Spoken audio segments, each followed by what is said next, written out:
Policia, policia shtrim tok.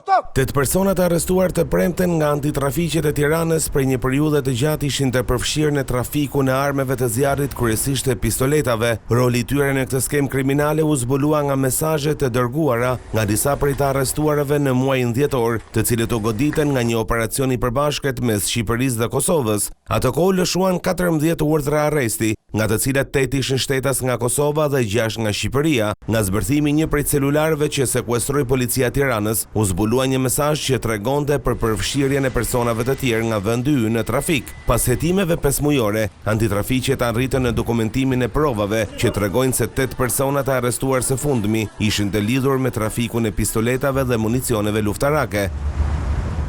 Armët ishin të gjitha modele të reja evropiane. Pistoletat kryesisht kalonin kufirin nga vendet e Bashkimit Evropian drejt vendin tonë ose në Kosovë, me makinat e rastit duke u fshehur në pjesët e motorit, ose me autobus, ku vendoseshin në valixha apo vende të tjera. Pistoletat e kapura shiteshin në Tiranë, Shkodër, si dhe në qytete të tjera me çmime që varionin nga 1.500 deri në 2.500 euro. Nëse pistoletat shiteshin me silenciator, çmimi shkonte deri në 3.000 euro.